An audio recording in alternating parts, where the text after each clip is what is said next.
Il est rendu 10 heures, puis là, j'ai fait un appel. Mais écoute donc, je suis donc bien pas rentable. Erreur. Il ne faut plus voir notre journée de 9 à 5 quand on est un conseiller financier. Puis c'est pas vrai que travailler 6-7 heures dans notre journée sur notre ordinateur va être plus rentable que peut-être faire 2 téléphones significatifs. Donc, ce n'est plus du tout la même perception. Puis les jeunes conseillers qui commencent, ils ont toujours l'impression qu'il faut être à pleine face, travailler 90 heures semaine. Les entrepreneurs, on voit ça beaucoup, là, Mhm. comme cette espèce d'idéalisation du nombre d'heures travaillées. Excusez, c'est pas tout à fait vrai, ça. Oui, il faut travailler. Ce que je veux dire, c'est que la façon de travailler et là où tu mets tes énergies a une incidence majeure sur tes affaires. Puis d'autres fois, tu peux avoir travaillé pendant 7 heures de temps, ça n'a rien donné. Puis oui, je vais avoir travaillé fort, peut-être même 8-12 heures dans ma journée. Elle sera peut-être ces 12 heures-là pas plus rentable que si je l'avais consacrée à faire d'autres choses.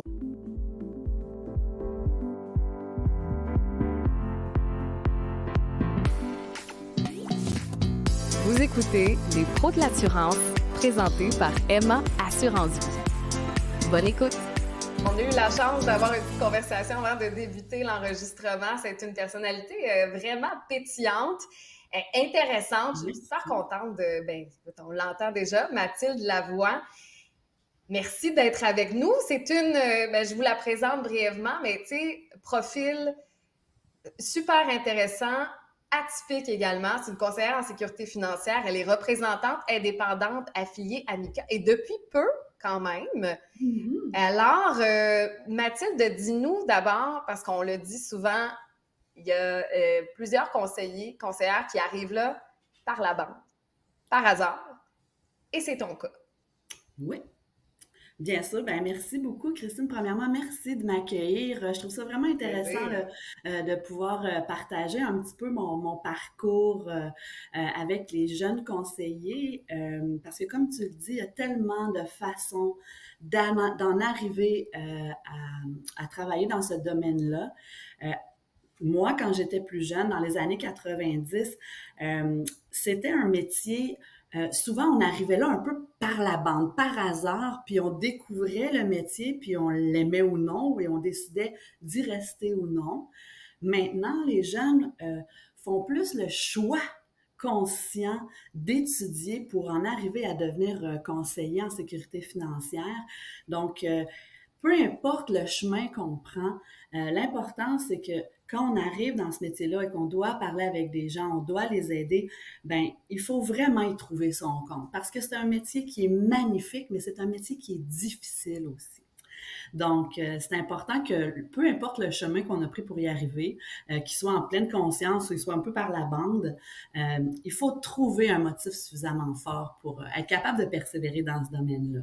Puis, je pense que Que c'est ce qui est le important. fun, Mathieu, de t'avoir aujourd'hui, c'est que tu as vraiment un parcours qu'on entend peu souvent parler, des conseils d'expérience, là. Tu sais, t'as fait un chemin à travers un MGA où tu as conseillé Oui. plein de conseils sur les produits, des as soutenus psychologiquement pour qu'il y ait la confiance d'aller faire les ventes qu'il devait faire, d'aller Oui. présenter ça aux clients. Tu as vécu plein d'étapes de réglementation avant de te lancer, puis on s'entend, t'as pas attendu les étapes les plus faciles, là. Tu sais, ça n'a jamais été Mhm. autant demandant pour un conseiller déjà dans l'industrie. Fait que vraiment hâte de t'entendre parler un peu plus de ton parcours, là. Tu sais, t'es rentré par la bande, mais tout ton Oui. cheminement que tu as fait avant de vraiment dire, bon, ben, là, on sait, là, il y a un certain Yolande Genet, là, qui a joué un rôle là-dedans, là, je suis convaincu. Oui. Charles Avant que tu Laurent. fasses le saut de devenir vraiment 100% conseillère indépendante, Oui. vraiment hâte de t'entendre.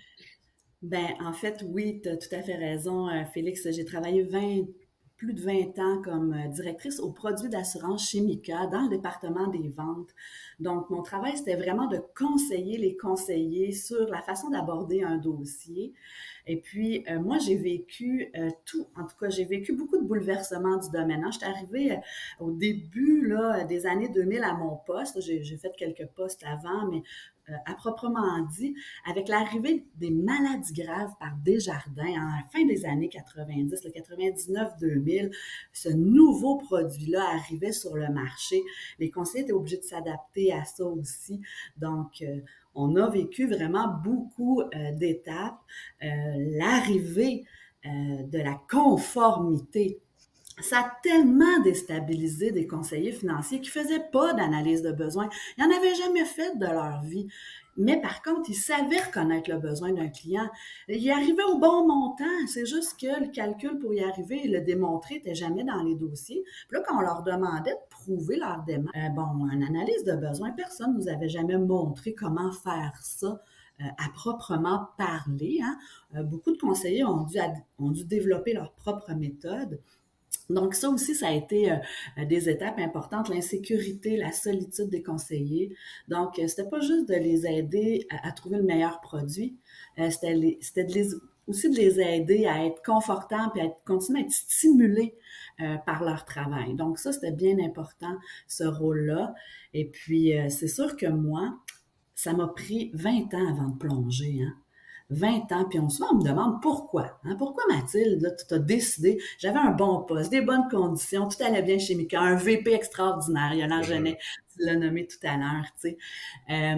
Mais c'était pas compliqué, c'est que j'avais une fille, une petite fille à ce moment-là que j'avais sous ma responsabilité financière, puis je trouvais ça casse-gueule de partir parce que, il faut le dire, hein, les conseillers qui partent scratch, là, hein, on n'a rien devant, il faut bâtir une clientèle. En investissement, ça prend des années avant de monter un volume qui nous permet d'en vivre.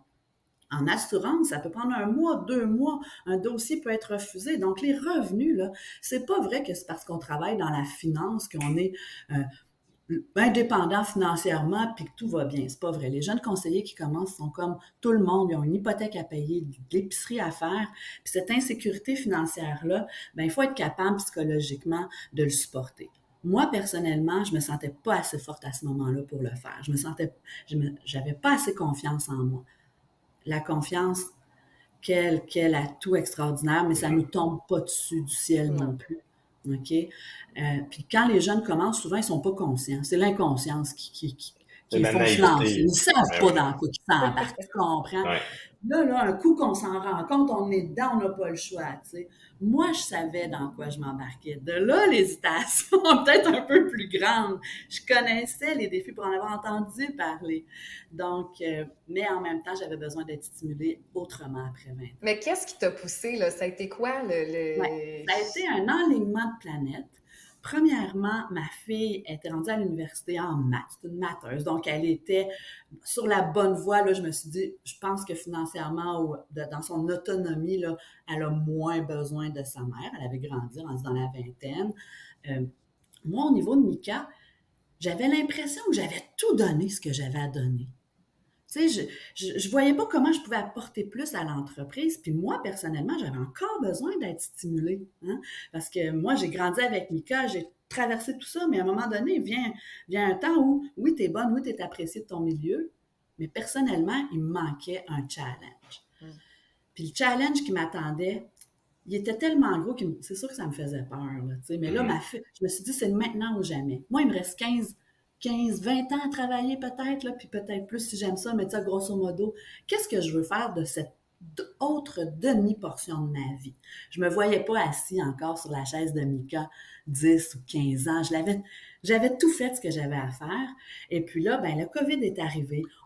Là, il y avait une opportunité aussi, un game changer que je sentais qui arrivait dans l'industrie, où là, on n'était plus obligé de prendre notre petite voiture pour s'en aller voir un client à Laurier Station pendant peu importe, 3/4 d'heure, puis dans le fond d'un champ à signer une proposition. Ouais. Ce côté-là, je l'avais déjà vécu, je l'aimais plus ou moins. Donc là, je me suis dit, mon Dieu, là, ce métier-là devient vraiment intéressant. Les étoiles sont alignées. Je peux prendre ce risque financier-là. Je n'ai pas les mêmes responsabilités. Puis je suis rendue à un point de ma vie où j'en ai besoin. Donc, tout ça s'est aligné. Puis là, j'ai décidé, là, ça s'est fait, là, de bon matin. Je me suis dit, c'est là que ça se passe. Il y avait une réunion de direction chez Mika.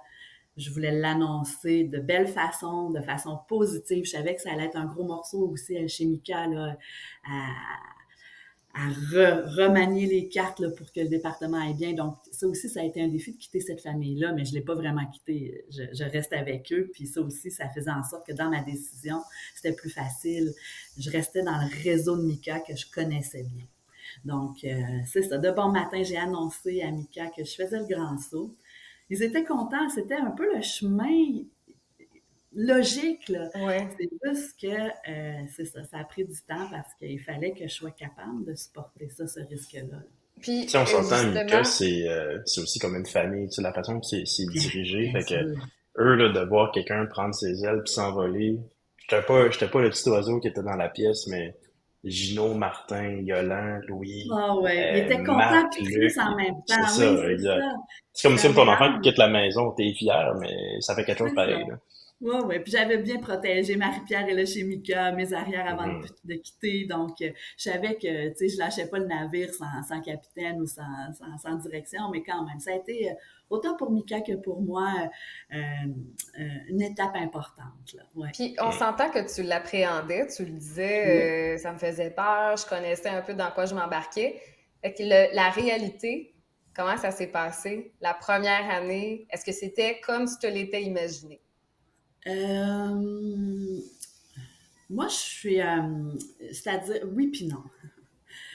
C'est-à-dire que quand j'ai plongé, bon, moi, je sentais que en assurance, c'est un peu on dirait que c'est le petit vilain canard des services financiers. C'est toujours plus glamour l'investissement, hein? Donc, puis l'assurance, même si ça a changé puis que le métier a évolué positivement, c'est plus du conseil qu'on donne. Je vous en ai parlé, l'arrivée de la conformité. Il en reste pas moins que l'assurance, là. Il faut que ton client soit assurable, hein? Tu peux travailler puis que finalement, en bout de ligne, tu te rends compte qu'il y a un élément que tu n'avais pas pensé qui fait tout foirer ton dossier. Puis là, tu avais des grandes attentes, puis là, tu es déçu. Tu sais, tandis qu'en investissement, le client qui a 100 à investir, il a son 100 Il va être malade, pas malade, avoir perdu ses points de son permis de conduire. Tu sais, nommez-les tout ce qui peut arriver en assurance qui va faire en sorte que ton dossier n'ira pas comme tu l'as pensé. Ben ça, à la longue, ça peut être une source de stress. Puis c'est usant aussi quand on... Donc, l'assurance, moi, je sentais à mon poste que beaucoup de conseillers chez Mika qui ont des gros volumes en investissement n'ont pas nécessairement le temps, hein, ou encore la structure pour mener de front les deux. Et là, moi, je le vis, ça. Okay? Ça a été d'ailleurs une petite déception de me rendre compte que de mener de front l'investissement et l'assurance, c'est extrêmement difficile. C'est deux compétences différentes, c'est deux façons de gérer ton temps, les dossiers, la longueur du traitement. Tu sais, t'es pas du tout, là, c'est pas fluide de mener les deux. Donc, je savais que en levant la main et en disant, est-ce qu'il y en a que ça leur intéresserait que je m'occupe de vos clients en assurance? Le client reste à vous, mais moi, je m'occupe du volet que vous aimez moins ou qui est un peu plus irritant. Et puis, j'espérais que ça fonctionne parce que les clients, les conseillers sont frileux à partager la clientèle. Ouais. Hein? C'est quelque chose qu'on a bâti à la sueur de notre fond, client après client. Hein? Et puis, les conseillers de l'ancienne génération, là, ils l'ont travaillé client après client. Hein? Donc, de dire, ben, je te réfère un client, prends la commission. Puis, Gratuitement, oui. Ben, ouais, c'était pas évident. Mais là, ils ont compris que, ben, finalement, ça les dégage, ça leur permet de donner le service au client, de garder le client, puis que le client soit bien servi, puis eux, ben, de s'intéresser, puis de faire ce qui les intéresse vraiment. Donc, bon, ce pari-là, euh, j'étais pas sûre de le gagner. Puis quand je suis partie, ben oui, je me suis rendu compte que les conseillers m'appelaient puis me disaient oui, Mathilde, on te connaît. Tu sais, la confiance Ah oui, était c'est là. ça qui arrive. On savait que tu partirais pas avec le client. Tu es chez Mika. C'est ça. Donc, ce lien-là, extrêmement précieux, ben ça a fonctionné. Puis maintenant, ben j'ai mes 5 référents là, qui me nourrissent suffisamment pour pouvoir en vivre. Et j'avais aussi ma clientèle que je continue de développer. Donc, j'ai eu peur, mais je m'attendais pas à ce que ça soit si difficile de me motiver. Chez Mika, je me levais le matin, j'étais toujours motivée. Je faisais mes dossiers, je faisais ma journée.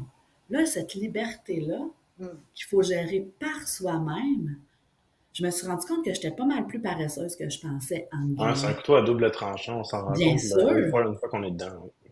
Ah oui, puis tu sais, là, je le sais ce que j'ai à faire, puis ça me tente de le faire, mais là, je suis chez moi, je suis à mon compte, tu sais, c'est moi qui vais à la vitesse que je veux, vite, pas vite, je prendrai le nombre de rendez-vous que je veux, je les fais à la vitesse que je veux.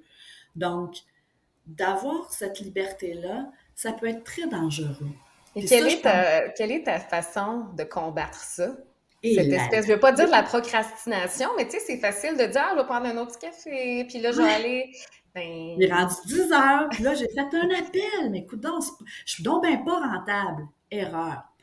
Il ne faut plus voir notre journée de 9 à 5 quand on est un conseiller financier.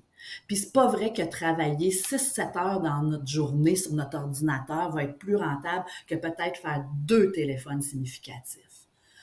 Donc, ce n'est plus du tout la même perception. Puis moi, j'ai de la misère à me l'enlever de la tête parce que j'ai été 20 ans employée.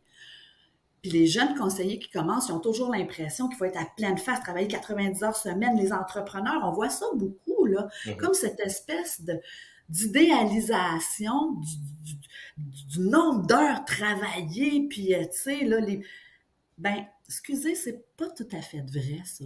C'est pas vrai qu'on est tout... Oui, il faut travailler. Je suis pas en train de dire de se mettre les 2 pieds sur le pouf. Là, tout le monde est assez intelligent pour comprendre ça. Ce que je veux dire, c'est que la façon de travailler et là où tu mets tes énergies a une incidence majeure sur tes affaires. Puis d'autres fois, tu peux avoir travaillé pendant 7 heures de temps, ça n'a rien donné. Puis oui, je vais avoir travaillé fort, peut-être même 8-12 heures dans ma journée. Elle sera peut-être ces 12 heures-là pas plus rentable que si je l'avais consacrée à faire d'autres choses. Donc ça, c'est d'aller visualiser dans ton ordre de priorité qu'est-ce qui va être rentable pour toi, puis de le maximiser. Puis ça peut Ça, ne c'est pas tellement prendre un toute la élément journée. qui est important, Mathilde, parce que moi, j'étais le conseil que tu as décrit, là, 90 heures semaine. Je Ah, passais j'en vois. des nuits blanches au bureau parce que fallait travailler fort pour réussir. Puis il y a une Ouais, espèce de, il y a une course contre la montre, veut pas, qui se déroule ouais, quand t'es un jeune conseiller parce que oui, t'as beau avoir un peu d'économie avant de te lancer en affaires, ben tu le sais, là, tu sais, les ventes d'assurance, ça peut prendre 2, 3 mois avant d'avoir tes premières payes, en placement, ça prend du tellement. temps avant d'avoir un revenu significatif. Fait que tu vois ton petit bas de laine fondre graduellement à travers le temps. Fait que là, tu te dis, bon, je vais compenser en travaillant plus fort. Ce qui arrive, c'est que travailler plus fort ne veut pas dire travailler intelligemment. C'est Non, ça que tu décris bien exact. parce que un jour, moi, je me suis permis de, ça m'a pris 3 ans avant de réaliser. Fait que pendant 3 ans, j'ai pas pris une journée de congé, pas un week-end de Ouais, c'est congé. ça. Moi, je suis là-dedans. Je Ça fait 2 travaillais, ans. c'est ça, je travaillais tout le temps. Puis à un moment donné, je me suis dit, ben, regarde, anyway, les clients, ils veulent pas me rencontrer le week-end. C'est tellement tough d'avoir une rencontre le week-end. Puis quand je fais du travail d'administration, c'est du travail que je pourrais faire quand j'ai pas de rendez-vous client. C'est pas vrai que quand tu es un jeune conseiller qui débute, t'as 40 rendez-vous semaine. C'est pas vrai. Tu sais, ça Pour se fait vrai. graduellement, puis ça monte. Fait que Ouais. je me suis offert mes week-ends. Je me suis dit, je peux pas travailler au week-end. Il y aura pas de rendez-vous client. Puis j'ai isolé certains soirs dans lesquels je travaillais. Puis je me dis, ça, voici mes limites, dans les contraintes dans lesquelles je vais travailler. Fait que là, chaque heure que je travaillais de jour, la soirée que j'avais décidé que je travaillais, fallait qu'elle soit efficace. Puis là, ça Oui, avait c'est ça. changé ma mentalité. Maintenant, vu que j'avais du temps de repos le week-end, le vendredi soir, ben, j'étais en Ben mesure oui. d'être arrivé j'arrivais au bureau le lundi avec le couteau entre les dents. J'avais le goût de faire des appels, j'avais Tu le goût de voulais travailler. Il la fallait que je motivation. rentabilise ce temps-là. Puis ça a tout changé, ma façon de travailler. Oui, Puis j'ai pratiquement effectivement. doublé mes revenus cette année-là. C'est Oui, surprenant à quel point ça l'a changé. De mettre des contraintes oui. puis de me forcer une certaine discipline, ça l'a tout changé. Parce que quand tu as tout ton temps, toutes tes journées, toutes tes soirées, tu peux tout le temps le faire dans 2 heures. Ta Oui, tâche. Tout le temps. c'est ça. C'est ça. Bien sûr. Tu as tout à fait raison, tu résumes très bien. Puis il faut s'enlever un peu cette culpabilité-là parce que psychologiquement, c'est dur. Hein? On a une grande responsabilité comme conseiller. Hein? On joue avec la sécurité financière des gens. Hein? C'est pas rien, ça. Donc, cette charge psychologique-là au niveau de la responsabilité, là, euh, il faut absolument qu'on réussisse à trouver un équilibre, puis on ne peut pas garder ce moral d'acier-là, là, 90 heures semaine de façon continue. C'est impossible. Mhm. Donc, oui, c'est tout à fait faux. Moi, je travaille comme ça. Dans ma journée, je me dis, je vais, qu'est-ce qui est important de faire? Puis ça, là, je ne ferme pas l'ordi tant que c'est pas fait. Ça prendra, s'il faut que je Ouais. travaille le soir, s'il faut que je déborde sur la fin de semaine. Mais quand ça, c'est fait, là, je me permets, même si j'ai peut-être pas travaillé 6 heures ou 7 heures dans cette journée-là, mais j'ai fait les points importants. Après ça, moi, je me culpabilise plus en disant, oh mon Dieu, il est 3 heures de l'après-midi, puis tout est fait, c'est pas normal, puis mon Dieu, je travaille pas assez, puis il faudrait que je travaille plus. Non, tu as fait ce que tu avais à faire, tu le sais, il faut faire confiance dans notre intelligence. Puis ben ça, c'est l'expérience aussi. Les jeunes qui débutent ont peut-être, moi, tu sais, Ouais. dans ces 20 ans-là, c'est sûr que je suis capable de cibler un peu plus là, qu'est-ce qui va être payant ou non, puis qu'est-ce qui va être un coup d'épée dans l'eau. Mais il faut l'apprendre, ça, puis ça prend du temps. Puis, il y a un élément aussi que j'aimerais t'entendre. Là. Tu sais, tu l'as mentionné rapidement, mais tu sais, on s'occupe de la sécurité financière des gens. Oui, Et dans tes 5 premières années de carrière, c'est à moins que tu aies un début canon, la chose que tu manques dans ta vie, c'est de la sécurité financière. comme Bien, conseiller. bien évidemment, on se sent Fait que imposteur. On se sent 100%. J'aimerais ça imposteur. t'entendre là-dedans. Toi, tu viens de te Ah lancer oui, en tellement. affaires, tu avais une sécurité financière avant, là, tu l'as un peu sacrifié pour Oui, des jours meilleurs oui. tantôt. Eh Comment tu vis ça, oui, ce moment-là? tellement, tellement. Euh, Moi, je me suis sentie imposteur souvent, même chez Mika. Tu sais, j'étais monoparentale avec une petite fille avec des petits salaires pour commencer chez Mika. Là, tu sais, on commence par haut de l'échelle, hein, c'est normal. Mhm. J'en arrachais financièrement. Puis là, moi, je passais ma journée à donner des beaux conseils sur des entreprises puis des clients qui avaient, tu sais, qui étaient je me disais, comment je peux conseiller sans vivre? Puis ça, quelque part, je me suis posé la question, est-ce que des gens, mettons, des jeunes qui sont dans une famille bien nantie, qui ont déjà eu des valeurs financières qui leur ont été données par leurs parents, puis qui ont déjà eu un peu de sous à gérer, est-ce que ça en fait des meilleurs conseillers financiers que quelqu'un qui n'a jamais eu à gérer vraiment une richesse, tu sais, puis qu'il faut qu'il donne des conseils par rapport à ça? Mais la réponse, c'est non. OK, on n'a pas besoin d'avoir eu personnellement des millions de dollars pour être capable de bien conseiller les gens. Puis moi, j'en suis la preuve vivante. Puis au contraire, je crois que cette insécurité financière-là que j'ai vécue, ça me permet d'être empathique avec les clients parce que tu peux vivre une insécurité financière puis être millionnaire. Puis tu peux ne pas vivre d'insécurité financière puis pas gagner beaucoup d'argent. C'est tellement relatif. Fait que quand au moins on sait c'est quoi ce stress-là, ben moi, je pense que ça me donne la sensibilité nécessaire pour être à l'écoute, puis essayer, parce que j'en ai trouvé, moi, des solutions, là, hein, quand Ouais. c'est un défi de trouver des solutions quand on n'est pas nécessairement très riche, hein, il faut se débrouiller. Puis il y en a des belles, puis il y a des belles façons de s'enrichir tranquillement. Puis ça, ben moi, ben mon parcours m'a permis justement d'avoir l'empathie nécessaire là, pour C'est répondre vraiment aux gens. intéressant. Ça, c'est un point clé, hein, Ouais. de se servir de son expérience. Puis ça, tout le monde le fait, mais tu sais, de le voir de cette façon-là, de dire, mais t'as pas besoin d'être au même niveau, tu sais, on se sent imposteur parce qu'on a l'impression qu'on devrait le vivre nous-mêmes pour pouvoir conseiller, mais t'as entièrement raison là-dessus, c'est pas vrai. Mais le grand paradoxe dans tout ça, c'est que, tu sais, moi, j'ai eu la chance de conseiller des gens qui étaient très, très riches comme conseillers. Comme entrepreneur aujourd'hui en FinTech, je côtoie des jeunes qui ont vendu leur business Mhm. de 100 millions, 200 millions, puis Oui, les personnes qui ont l'impression d'être les plus insécures financièrement, de toujours manquer d'argent, un manque à gagner qui est infini, c'est les gens les plus fortunés autour de moi. Il n'y a pas de limite. Ouais. C'est une des raisons exactement. qu'ils se sont rendus à avoir accumulé des fortunes. C'est parce que c'était jamais assez pour combler le vide qu'ils ont En dedans d'eux. Puis l'intérieur. ça, c'est une Oui, des choses qui les motive à aller bâtir de la richesse. Fait que c'est drôle, ce paradoxe-là. tout Comment, à des fait. fois, d'avoir un peu moins de sous nous permet de prendre des décisions comme plus songées au niveau de nos dépenses, Mhm. budget, l'allocation, notamment. Parce Exact. que là, Plus le efficace pourcentage aussi. plus efficace, on n'a pas le choix On n'a parce pas qu'on le est dans choix. une réalité Ben ouais, qu'il faut le faire. Chaque dollar ouais. représente un pourcentage plus grand du total de nos avoirs.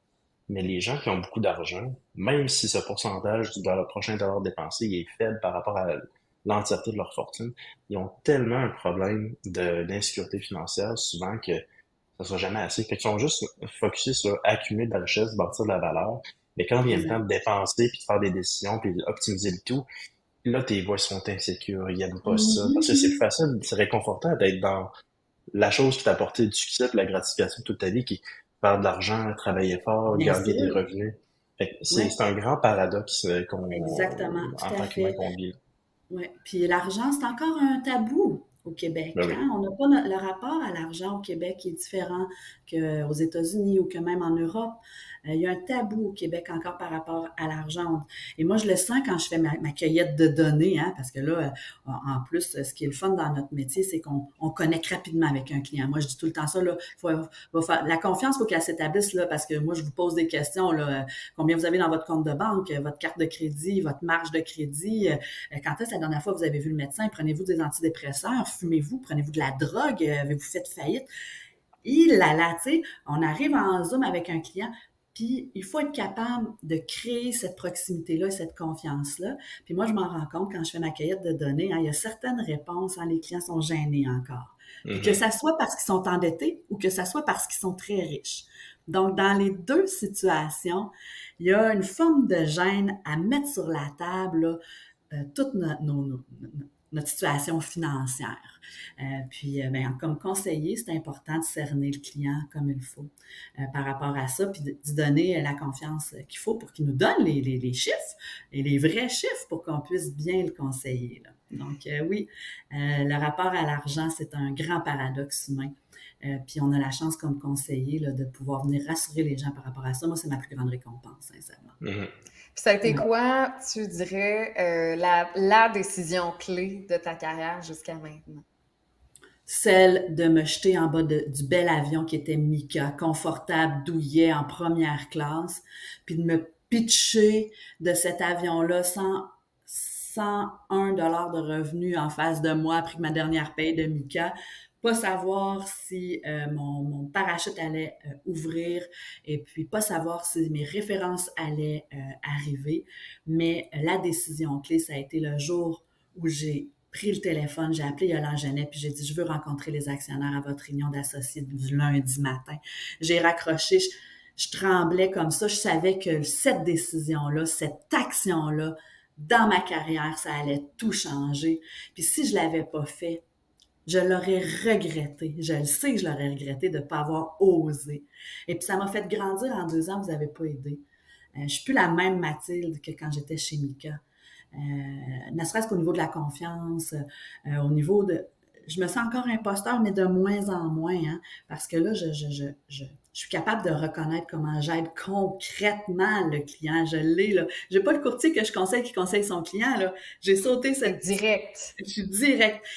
Donc, c'est Mais ça ça. fait quelque temps qu'on s'est pas parlé, Mathilde, là, tu sais, avec la pandémie, puis ainsi de suite. On s'est Ouais. croisés ici et là, mais je peux le voir, là, le changement de confiance, là. Tu sais, moi j'allais te voir quand j'avais des questions au niveau des produits, d'un concept, puis tu guidais. Fait que pour moi, tu étais une ressource qui était intéressante, qui m'aidait, puis Mhm. à moi être plus confiant. Mais quand je t'entends parler aujourd'hui, c'est pas la même Mathilde, là. Ça transparaît la confiance, là. Ça apparaît dans toute ma vie. Puis c'est pour ça que je dis aux jeunes, let's go, allez-y dans ce métier-là. La liberté, l'insécurité financière, vous allez rusher les acomptes provisionnels. Je vis ça, là, moi. Là. Tu payes ton Mhm. impôt. Tu sais, faut que tu payes ton impôt. Là, sur tes commissions, premièrement, il faut que tu aies été assez wise pour t'en garder quasiment la moitié, ce qui n'est pas toujours facile quand on commence parce qu'on se dit, crime, je suis pas capable d'en garder la moitié. J'en ai besoin de Mhm. tout pour payer mes choses. Là, de l'inquiétude s'installe. Puis là, ben, là, tu es toujours une année en arrière financièrement parce que là, des acomptes provisionnels arrivent. Puis là, tu sais, fait que ça aussi, c'est difficile. Mais malgré ça, euh, c'est la plus belle décision que j'ai prise dans ma vie, puis je regrette de ne pas l'avoir fait avant, maintenant que je sais c'est quoi. Mais je comprends que la peur que ça suscite aussi. Mais il te reste un Et 15-20 ans de carrière, fait que tu vas te bâtir une super Oui, de c'est ça belle que je me clientèle. dis. Il m'en reste Parce encore. que c'est une carrière qui se déroule en phase, hein. Tu sais, conseiller, t'as comme les 5 premières années que le but, c'est de survivre, là. C'est Ah, trouver ta niche, te découvrir, voir sont où tes éléments différenciateurs en tant que conseiller, puis bâtir cette première clientèle-là. Après ça, de l'année 5 à 15-20, t'as la consolidation de cette expertise-là, de cette niche-là, de ta clientèle. Puis après ça, là, il y a plein de modèles. Il y en a qui arrêtent ouais, de travailler le mercredi midi, c'est ouais. fini. Il y en a qui engagent une équipe de Des jeunes qui ont su adjoints pour faire. Ouais, pour en faire plus. Il y en a qui vont commencer même déjà la transmission à l'autre génération, leurs enfants, exact. qui vont Ouais. commencer à se trouver un jeune conseiller pour faire ce transfert-là de clientèle, parce que c'est pas quelque chose qui se fait dernière minute, là, transférer une clientèle, il faut se prendre Mm. d'avance. Fait il y a tellement de modèles après 20 ans que souvent les années crunch là, importantes, ça se passe dans les 15-20 premières années. Après ça, tu as une liberté de choix, Exact. puis Ça, c'est dépendamment de diffusé ce les que tu vas cinq avoir le goût. premières. Ouais, Parce que je ne sais pas les statistiques, mais ils sont grandes, hein? Les jeunes conseillers qui abandonnent, ou je connais encore, ben, certains réseaux de carrière au Québec, tu sais, puis il n'y en a pas des tonnes là, au Canada, mais les mm, statistiques sont quand même assez similaires. Écoute, c'est 8 personnes sur 10 qui font pas ouais, c'est même ça. 3 ans Puis c'est dans le domaine. souvent une question c'est souvent une question de capacité, des reins solides financièrement qui Ouais, font c'est les abandonner cash les flow. gens. Exact, ouais. Fait que, mais inquiétez-vous pas, allez-y, ça marche les 5 premières années. Puis après ça, les contrats arrivent, puis on la rembourse, puis on se rend compte que c'est ça. On n'a plus, tu sais, on n'a pas de paye à toutes les 2 semaines. Là. C'est pas comme ça qu'il faut le raisonner. Là. Tu sais, l'important, moi, je dis toujours, il faut qu'il y ait des dossiers dans le moulin. Donc, Puis peu importe. avec le podcast, on a rencontré plein de gens, puis il y a plein de conseils qu'on a donnés, mais une des choses, je pense, qui est importante, c'est soyez pas seul. Allez vous chercher des mentors, Ouais. des conseils d'expérience, des gens qui ont la même nombre d'années dans la carrière que vous, avec qui vous pouvez vous appuyer. Allez voir d'autres professionnels, d'autres Ah entrepreneurs ouais, qui ça vivent des fait réalités que des fois on se dit, tellement ah, du bien. moi, je me lancerais un site web pour vendre des t-shirts en ligne, mais ça me semble que ce serait plus facile que ce que je fais. Non, c'est autant difficile, sinon plus. Ah oui, Une bien gestion sûr. d'inventaire, t'es pogné avec des t-shirts que t'es pas capable de vendre, puis il va falloir que tu donnes à tous tes amis pendant les 15 prochaines années Ouais. d'anniversaire. Tu sais, il y a des réalités qui sont différentes, mais c'est difficile pour tout le monde. Fait que de Ah bien ouais. s'entourer, mais surtout de s'entourer de gens que ça fait pas si longtemps que ça qui ont marché dans nos souliers, parce que maintenant, on va voir la personne qui a 30 ans d'expérience, puis là, vous nous Elle est parlez pas de dans ses la même conseils. réalité. Pas dans la même réalité. À l'époque, c'était différent, c'était des enjeux qui étaient différents.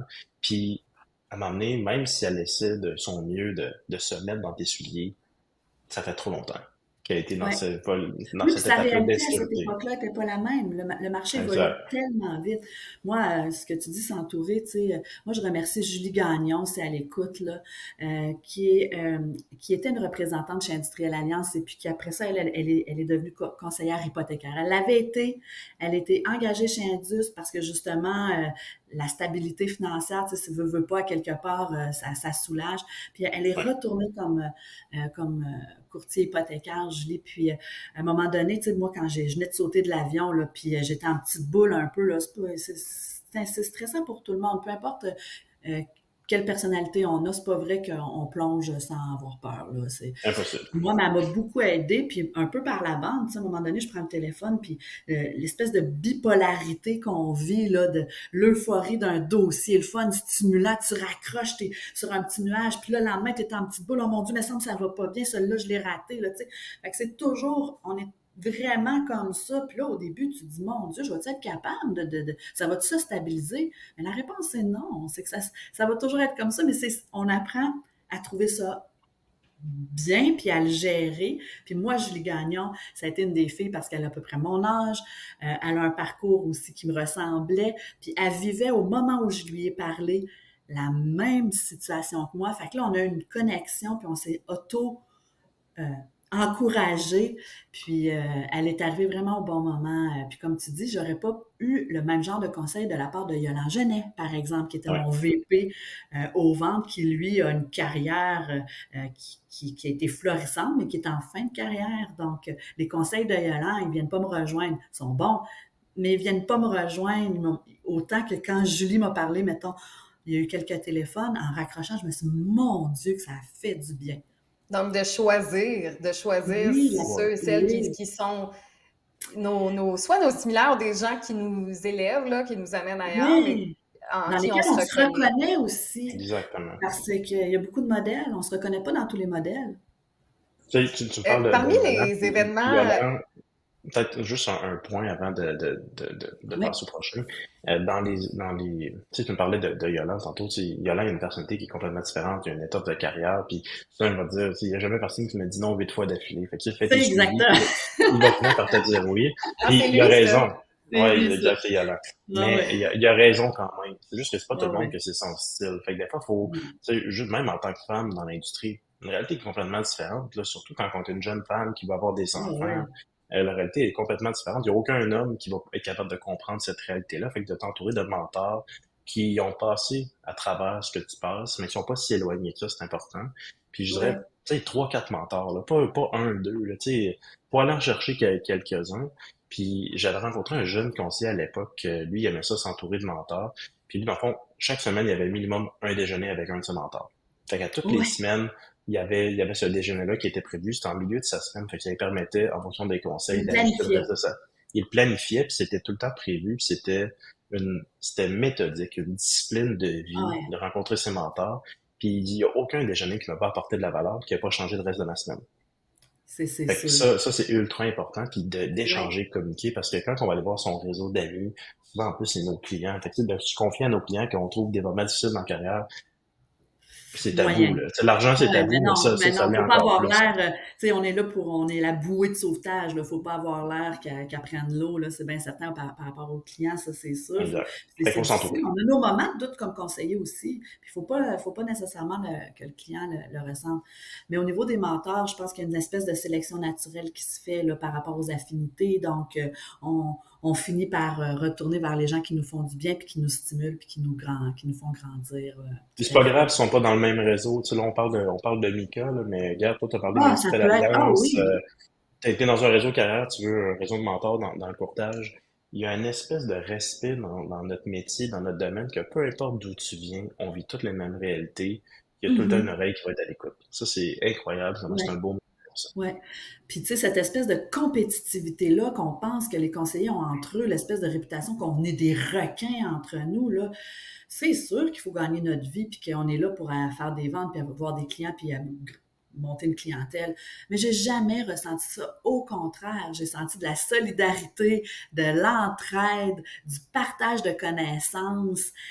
Donc, à travers le réseau de Mika ou peu importe lesquels réseaux, ben, les conseillers financiers entre nous, on vit toute la même réalité. Puis quand on est capable de s'en parler puis de se faire du bien là-dedans, ben, c'est certain que c'est enrichissant pour tout le réseau. Là. C'est Mhm. de ne pas se retrouver tout seul, toujours tout seul derrière. Moi, je suis un peu plus échevelée dans le sens où je me suis dit, faudrait que je sois un peu plus méthodique dans mes rencontres avec les mentors ou dans ma façon de me stimuler comme entrepreneur. Parce qu'il y a aussi il y a des cercles d'entrepreneurs féminins aussi. C'est pas les mêmes réalités, tu le disais tout à l'heure, là. Puis moi, ben, je pense qu'il faudrait que je le fasse de façon un peu plus méthodique, là, ce volet-là. Je vais plus Si tu à me l'instinct, permets plus un échevelée. conseil non sollicité, j'ai eu la chance d'avoir des rencontres significatives avec certains des légendes du monde de l'entrepreneuriat, Ouais. dont André Desmarais, là, tu sais, de la famille Oh, Desmarais. J'ai eu 1 heure avec lui, là, fait que c'était et quelque chose. Puis il ça m'expliquait un vaut. concept qui était incroyable pour préparer une rencontre, autant avec un conseil d'administration que des mentors. Il dit, il faut que tu prennes environ 20% du temps de la rencontre. Fait que là, si on a 1 heure, on va réserver, on dit une quinzaine de minutes, 10-15 minutes à faire l'état de la situation. Donc, sont où mes chiffres, où je suis rendu, l'espèce de reporting de ma Mhm. business, où je suis rendu. Après ça, tu vas prendre un 60-70% que tu vas réserver à des sujets stratégiques que tu vis puis qui s'en viennent, des grandes réflexions que tu as ou que tu vas avoir une deuxième opinion, est-ce que tu vas avoir une façon de penser différente, des confirmations, ou est-ce que tu vas vraiment comme positionner tes sujets, mettons, je veux dire, je veux me spécialiser dans la niche des médecins. Euh, Mhm. Voici le marché ressemble à quoi, voici les éléments de questions que moi j'ai. Puis là, tu vas avoir des questions très spécifiques pour lui. Fait que là, tu as au moins préparé ta rencontre avec tes grands sujets. Fait que là, t'en as plusieurs comme ça. Puis à la fin, tu réserves un 10% pour discuter des prochains items d'action que tu prends un commitment avec lui. Tu OK. t'engages à dire, Commit. prochaine fois qu'on se rencontre, je vais te faire un update. Je vais débuter la rencontre en faisant un update sur ces points-là. Avec ça, Qu'est-ce avec que cet j'ai fait? engagement. Fait que là, t'as comme, tu l'as mis en contexte de ce que tu vis, tu es arrivé avec les sujets qui étaient importants, puis on a pris un engagement ensemble qu'on allait faire un suivi sur certains points d'action importants qu'elle allait Wow. discuter. Ce cadre de rencontre-là, il est tellement efficace puis Ben, utile. c'est Puis ce ça. qui est le fun, c'est que tu envoies ça d'avance. Tu sais, ta présentation, ta feuille, tes sujets, tu envoies ça par courriel d'avance. Lui, il peut se préparer. Toi, ça montre que tu Préparer. es préparé, que tout le monde va investir 1 heure, Son 1 heure et demie temps de de son temps. façon efficiente. Ouais. Surtout les Exact. mentors. Ouais. Surtout, ben là, comme Monsieur Desmarais, ça, c'est une catégorie un peu à part. Mais je veux dire, peu importe le mentor avec qui tu discutes, effectivement, de rentabiliser ce temps-là, cette heure-là qui t'est consacrée, c'est tellement précieux, hein. Un Donc, privilège. ouais, Mm. tout à fait. Pour rentabiliser ça, puis aussi, tu sais, que tu ressortes de là, puis que, tu sais, ça c'est pas juste 1 heure passée à placoter avec un mentor, puis vous, je sors de là, je Exact. suis un peu motivée. Mais de vraiment prendre action, puis de se commettre, c'est important. Ouais, tu vois, on voit la progression. Puis ça aussi, c'est stimulant la progression. Dans la motivation, c'est important de la mesurer. Parce que Ouais. si tu as l'impression que tu avances pas, là, ta motivation à prendre une méchante débarque, là. En plus de la procrastination naturelle, là, c'est important de ne pas trop Puis l'y même pour laisser. ton mentor va dire, écoute, c'est le fun, Mathilde. Bon, on parle toujours des mêmes sujets, des mêmes enjeux. Je vois une progression, certain, mais j'ai de la misère à la mesurer.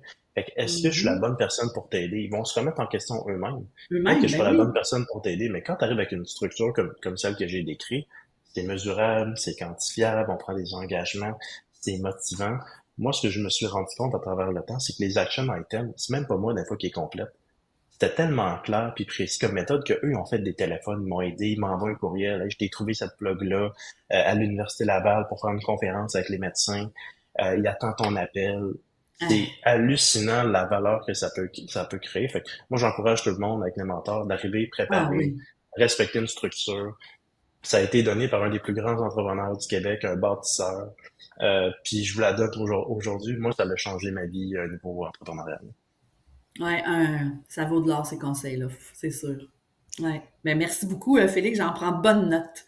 Je vais l'appliquer dans mes rencontres avec mentor ou peu importe, que ça soit un allié de stimulation, de motivation. Absolument. Là. Ouais. Mathilde, on demande souvent à nos invités de nous nommer au moins un moment malaisant, parce qu'il y en a quelques-uns dans la carrière, et je trouve ton anecdote particulièrement savoureuse. Oh, Donc, Seigneur. j'aimerais que tu racontes de quoi il s'agit. Ah oui, mais euh, c'est sûr que je suis une fille d'instinct, OK? Puis l'organisation, c'est un défi au quotidien comme entrepreneur. OK? Donc, ce que tu viens de m'expliquer, là, Félix, là, pour, dans l'organisation, là, moi, il faut que je mette ça en pratique, là, de façon beaucoup plus intense, là, pour éviter, là, des fois, peut-être, là, dans ce cas-là, c'était un faux pas. Donc, j'avais le dossier client, mais moi, je travaillais en référencement. Donc, ça, c'est un défi. Le client, c'est pas mon client. Donc, je le connais pas aussi profondément que si je l'avais au départ rencontré puis suivi sa vie personnelle. Donc là, j'arrive, donc je travaille avec un sommaire de police et d'habitude, je fais un peu plus de vérification, mais ce matin-là, le client et la personne qui était sur le sommaire de police, j'ai cru dur comme fer qu'il était encore avec, puis pourtant la police, elle avait 10 ans, là, donc c'est sûr qu'en 10 ans, il y a des chances que notre situation personnelle ait changé. Puis, normalement, je le vérifie, mais là, cette fois-là, pour une raison que j'ignore, j'étais persuadée que c'était sa conjointe encore. Donc, j'ai commencé, puis je les avais jamais vus, ces clients-là, là, parce que c'était une référence. Donc là, dans mon petit Zoom, ils s'installent là, dans leur salon. Et là, bon, le monsieur, ça allait. Et j'appelle sa nouvelle conjointe du nom de son ex-femme. Et là, je sens le malaise. Et puis là, ce qui est étrange, c'est que quand la nervosité embarque, on dirait qu'on s'en fâche tout le temps, là, tu sais, Mhm. on devient moins efficace, là, puis le malaise grossit. Puis là, je l'ai appelé 2 fois, là, tu sais, là, pas juste une, là, 2 fois, là, puis plus je m'enlisais, pire c'était. Puis en fait, on a fini le Zoom un peu de façon incongrue, mais là, moi, j'avais quand même des recommandations à remettre. Et là, en remettant mes recommandations, j'ai utilisé la date de naissance en plus de l'ancienne femme qui était plus vieille. Puis là, sa nouvelle conjointe était insultée noire là, parce qu'elle pensait que je l'avais, qu'elle paraissait plus vieille. Puis je l'ai débaptisée 2 fois. Puis là, en tout cas, j'ai perdu toute ma crédibilité.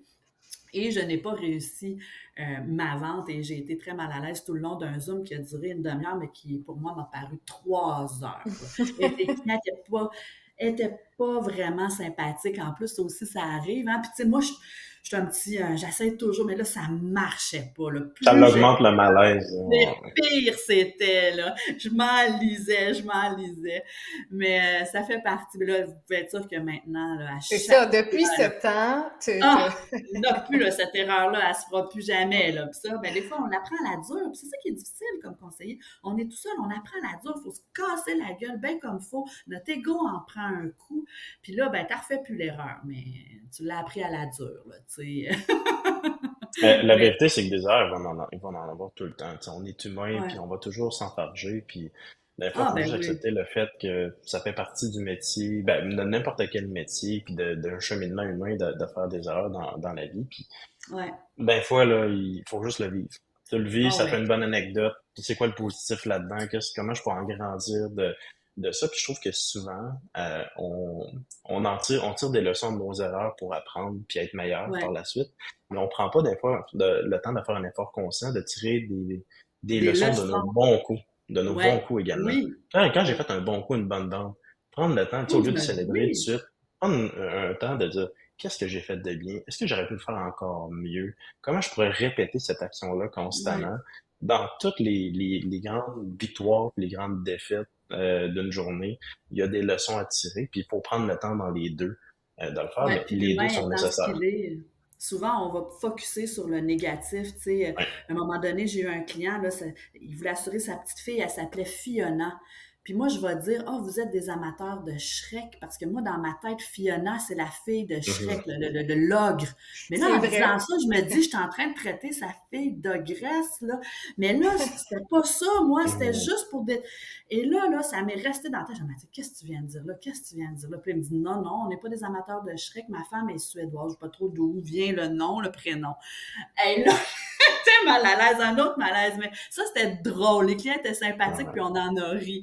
Mais tu sais, c'est ça. Fait qu'il faut Mais à un certain accepter, moment, faut comme faut l'accepter dédramatiser. aussi. Non, mais dans le Oui, sens que Mathilde, toi, ça fait partie de ta personnalité. T'es quelqu'un exact. d'animé, de bubbly, peut-être un petit peu plus aussi dans l'instantanéité. Oui, dans T'as pas l'instinct. réfléchi Ouais. Mais longtemps, ça puis fait t'as une force. juste, c'est sympathique. Moi, je pense que Ouais. c'est ça. Ça vient de la bonne Merci pour ça. place. C'est ça qui arrive. Ouais, c'est Ouais. ça. Mais j'ai C'est appris à aimer ce côté-là de moi. Ça m'a pris du temps avant d'aimer ça. Puis, tu sais, dans les courriels, moi, souvent, à la fin de la journée, si c'est le printemps, je vais mettre une petite fleur. Puis là, je me dis, ça fait pas professionnel, mettons, le petit sourire.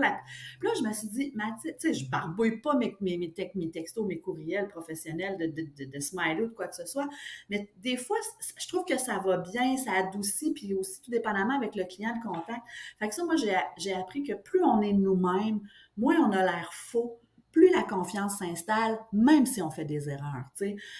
Donc, ça, ben, ce côté-là un peu boblé, un peu instinctif, un peu échevelé là, de ma personnalité, ben, ça aide à créer des liens forts avec mes clients, puis la confiance s'installe rapidement, je trouve, peut-être plus qu'un conseiller froid là, avec sa feuille puis son questionnement. Là, tu sais. Donc, oui, c'est une qualité finalement, puis ben là, moi, Ça te avec rend la unique. confiance, ben, j'ai En appris à fait, l'aimer, cette chacun son qualité-là. style.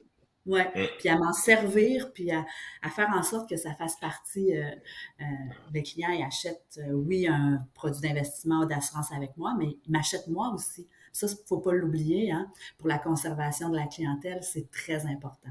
Le client, il Tu fait me pas fais juste penser acheter un produit. à une anecdote. Tu sais, chez Emma, tu sais, le but, c'était, au départ, là, on avait des clients par clavardage. Fait que, tu sais, bon, on s'entend, là, d'un point de vue interpersonnel, c'est pas mal moins humain puis personnel de parler dans un chat que dans une rencontre qui est humaine en personne. Puisque même à l'époque, là, j'allais pas parce que ça se fait moins aujourd'hui, mais on se déplaçait chez le client en auto pour Mhm, le rencontrer dans son lieu familial. mhm. Fait que nous, on s'est dit, bon, ben, faut trouver un moyen de rester humain à travers ça, parce que si on est professionnel, puis là, on s'entend, moi, j'ai une voix un peu plus grave, j'ai une barbe, c'est facile là, pour moi d'avoir l'air du gars professionnel qui fait juste prendre des notes, qui est très analytique. C'est un peu plus naturel chez moi d'avoir ce tempérament-là, mais à travers un chat, je peux pas là, utiliser Non, être trop froid dans mon langage. Faut que ouais, je trouve un moyen de créer un manque de lien. chaleur. Puis on avait une conseillère qui s'appelle Cindy, qui elle s'est mise à utiliser des emojis partout, à toutes les sauces. Ça, c'est comme la Euh, crémage sur le gâteau, faut doser un peu. on en a mis vraiment beaucoup, mais ça a changé notre façon de travailler. Puis même Ah aujourd'hui, quand oui? j'écris des courriels, que j'envoie des textos à des clients, des partenaires d'affaires, j'utilise des emojis parce qu'on a vécu des moments Non. marquants chez moi, je te dis. Juste à toi, Christine, que je n'envoie pas d'emojis. C'est Mais ça! Ben, c'est parce que tu dans t'adaptes à l'interlocuteur. Quand tu vois que direct. l'interlocuteur est très professionnel, là, ça va arriver que je vais mettre cordialement Mathilde au lieu du petit Oui, sourire absolument, Mathilde. c'est ça. C'est Faut ça. que tu t'adaptes. En tant que vendeur, tu restes quand même Ben un oui, peu un caméléon. caméléon, puis ça, c'est important de l'avoir. Mais Tellement. une des choses marquantes que nous, on a vu, c'est qu'elle, elle l'utilisait tout le temps, on veut dire quel est le nom de vos enfants, la date de naissance de vos enfants. Elle a dit Coco. Hein, il y a des cocos partout Ah! dans sa vie. Puis elle met quel est le nom de vos petits cocos, puis elle va mettre l'emoji du petit poussin qui sort d'un coco. Mais Ah, OK, tu sais, OK. On est là. oh, en beurre épais.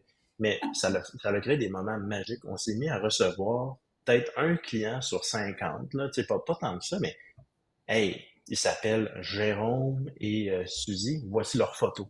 Puis dans le chat, ils nous ont envoyé une photo de leurs enfants.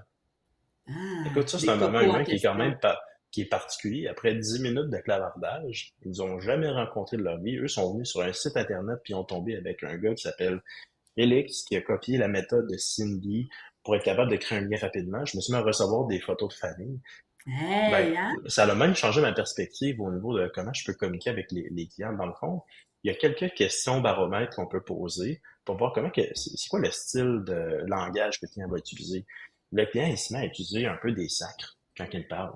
Ben, si j'échappe un sac de temps en temps, ben, c'est correct, je parle le même langage que lui. Langage. Versus, j'ai Ouais. un client que, lui, il a un doctorat en philosophie, il a Là, un tu niveau de montes ton langage niveau de qui langage.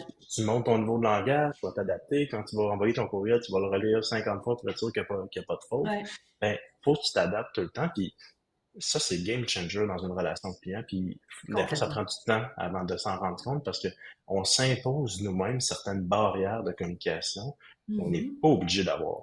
La seule Mhm. barrière que tu as, c'est toi et les clients vous allez délimiter vous-même votre carré de sable. Puis c'est ça qui va bâtir la base de votre relation. Tout à fait, oui, effectivement, tellement. Puis, faut pas se perdre non plus parce que c'est beau être caméléon, mais il faut aussi toujours avoir notre petite couleur de base Oui. là, qui sert de repère pour nous puis pour le client aussi là. Donc, mais ça faisait partie du défi ça que moi je voulais là, rencontrer des clients là. Euh, c'est tellement enrichissant. Hein, parce que chaque être humain va t'apporter quelque chose. Là. Oui. Tu vas t'adapter, tu vas grandir. Fait que chaque rendez-vous, tu t'enrichis. Puis ça, c'est quelque chose que je regrette pas. Le pas que j'ai fait de me lancer en affaires puis de desservir une clientèle. Je pensais pas que ça allait m'apporter autant de joie de rencontrer des clients, de faire des rencontres clients. Puis moi, j'en fais beaucoup parce que je suis en assurance, donc il faut que je vende pour... il est beau. Ouais.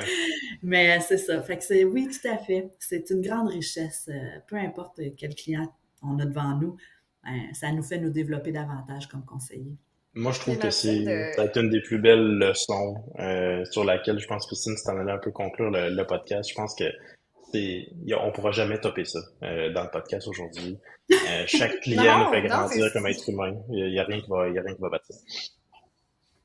Tout à ouais, fait. puis il faut C'est bien. rester, je pense que, comme tu le dis, on reste soi-même, on reste spontané. Félix, tu l'avais déjà dit, puis Mathilde l'a dit d'emblée, là, tu sais, le fait d'être soi-même fait en sorte que les gens restent pour toi et non pour le produit. Produit C'est ou sûr que le... ça vient avec le service, ça vient avec tout ça, mais il y a un attachement, il y a une relation qui est plus forte, qui va au-delà de Ah, tu reçois une offre, puis là, tu dis hey, tu changeras pas pour ça. C'est vraiment au-delà de l'offre qu'on te fait, c'est la personne qui l'offre, Ouais, puis c'est la relation, puis ça bat tout le reste, finalement. vraiment. Oui, tout à fait. Ben, merci infiniment de ton temps, Mathilde. Merci à On est vous. chanceux, hein? Vraiment. Je vous Vraiment. remercie de m'avoir permis de parler un peu de mon parcours en espérant que ça va inspirer des jeunes conseillers et surtout les aider à persévérer parce que ça vaut la peine, c'est certain. Ok, merci Mathilde d'être nous